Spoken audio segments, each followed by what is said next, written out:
torn on. But big picture, quick, I'll just kind of kick it off. Like, I thought throughout the game, and by the way, they put me up in the JV press box. I had to look down at you in the big boy basketball press box the whole time. What a shame. What a shame.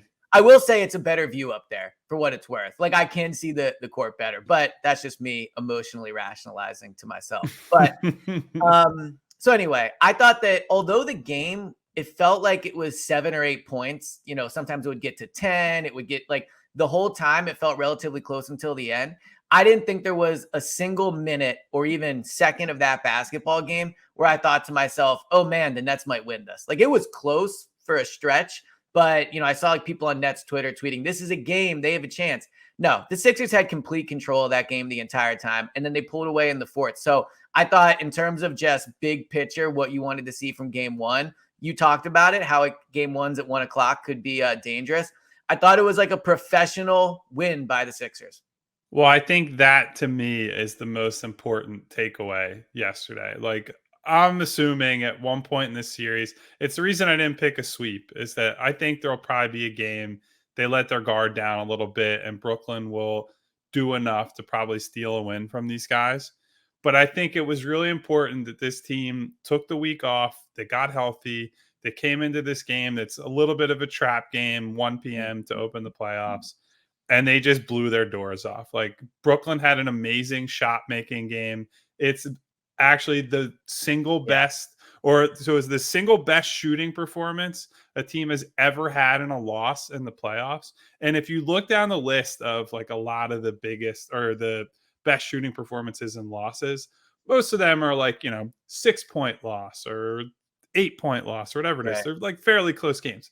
This game was not even close. And so I think for Brooklyn to execute a good game plan against Joel Embiid, to have an incredible shot-making game, and ultimately lose that game by 20 points and Jaden Springer and the bench guys are in at the end of the game, that's got to be so demoralizing for those guys. And you already have, look, I know this is part of the gamesmanship in the playoffs, but for Jacques Vaughn to already be at the press conference at the podium crying about how it's being officiated, that is like, you already lost the series, man. You turn to that in like game 3 or game, like when things are really going off the rails. Joel, how he was officiated yesterday had absolutely zero impact on that game.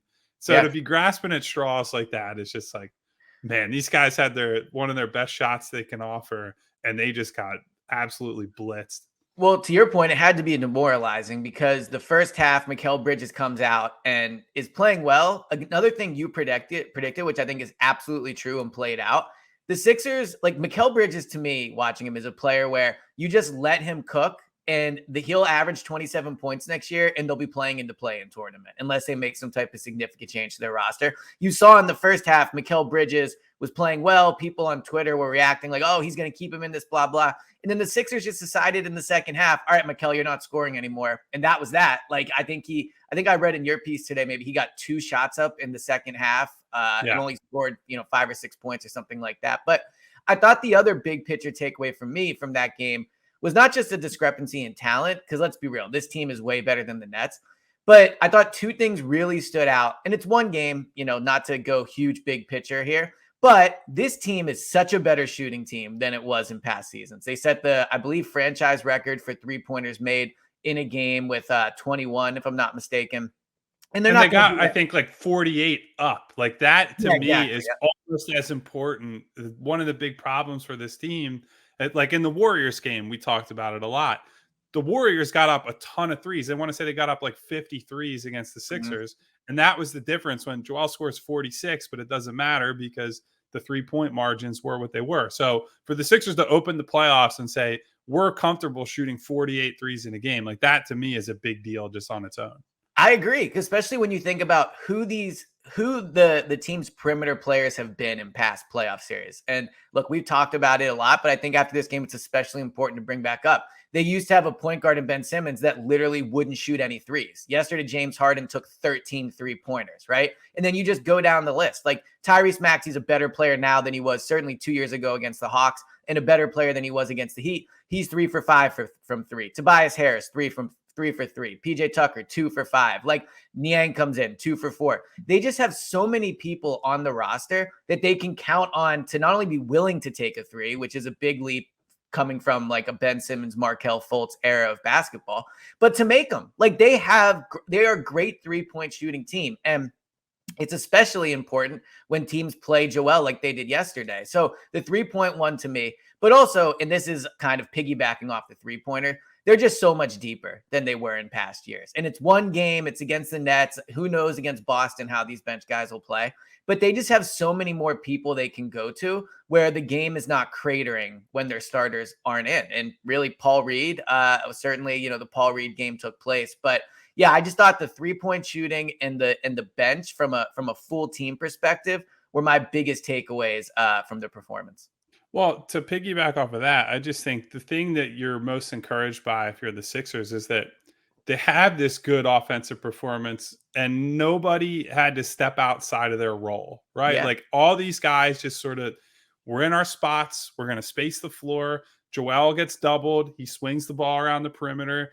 James was taking catch and shoot jumpers when they came to him. Like that to me is as big a deal as him hitting a bunch of pull-up shots. Like the fact that he was willing to just, I have an open catch and shoot jumper. If teams are going to double Joel, I got to take it or I got to make the right He's been pretty decision good at at that least. this year. He seems very Yeah. willing to do that this year. Yeah. Yeah. But so the point being, like, all of these guys simply just played their roles. Like they understood what they needed to do in this game. And they understand that, look, if the Nets are just going to sell out against Joel, I don't need to do anything crazy. We don't have to go off script. We've planned for this. I know where I need to be and what I need to do when I get there. And so they just look like they were prepared for all of this, which one reflects well on the coaching staff and the scouting they did coming into this series, the prep work they were doing, and certainly reflects well on the players. And then on top of that, I just think they played harder than Brooklyn. Like Yeah. I know people were worried about, oh, they're the younger, more athletic team and all this stuff.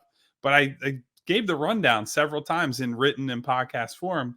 They were not a good offensive rebounding team. They are not an up-tempo team. So the ways they were going to hurt the Sixers, or that the Sixers have been hurt historically, were not really going to show up. And not only that, the Sixers killed them on the offensive glass. They were great in transition, just ran them to death whenever they got stops.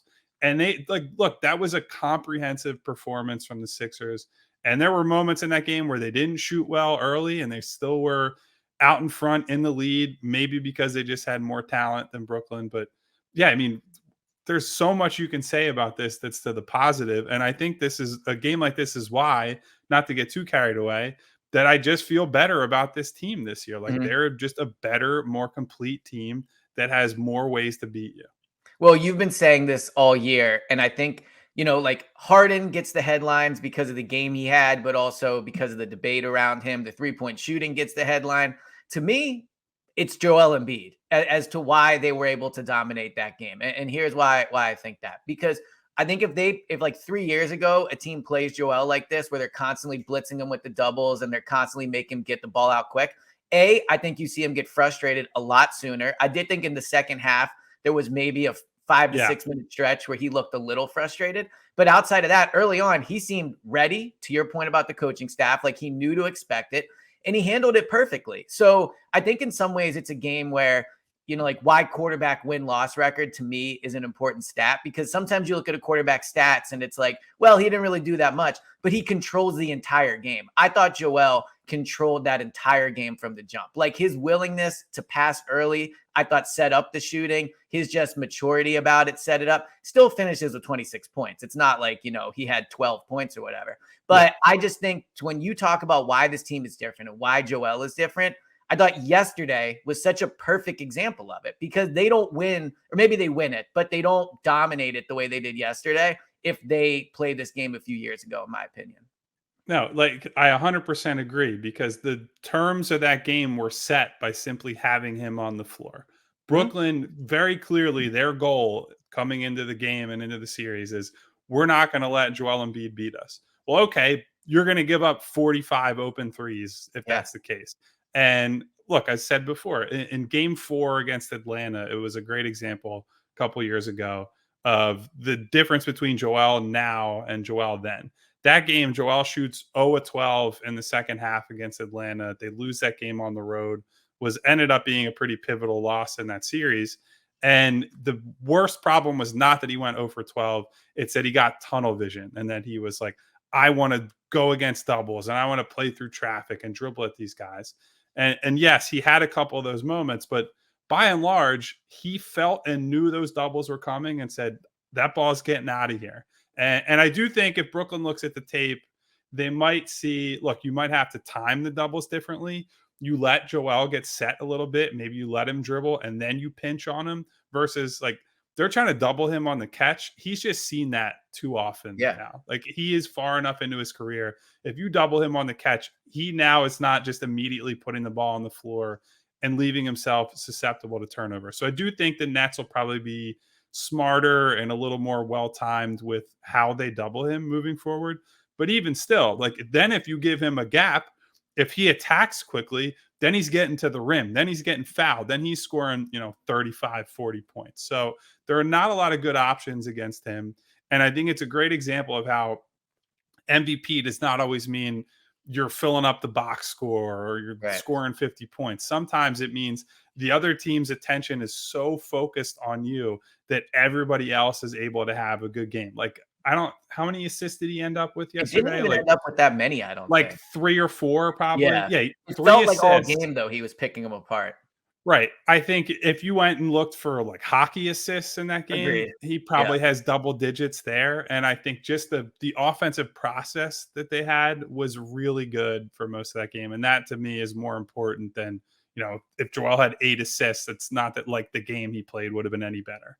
Well, and the good thing for the Sixers is now the only adjustment the Nets can really make, and look, they could just stick with it. And if they do, I think Embiid will keep playing it the same way. But if they do adjust, then you really just mean the ball is in Embiid's hands more. Because either the double is coming a little later or they're going to, frankly, maybe not double at all, in which case Joel is just going to absolutely cook. So I thought it was, from that perspective, a great game one from Joel. And I think he deserves more attention than he's probably getting for that performance. But the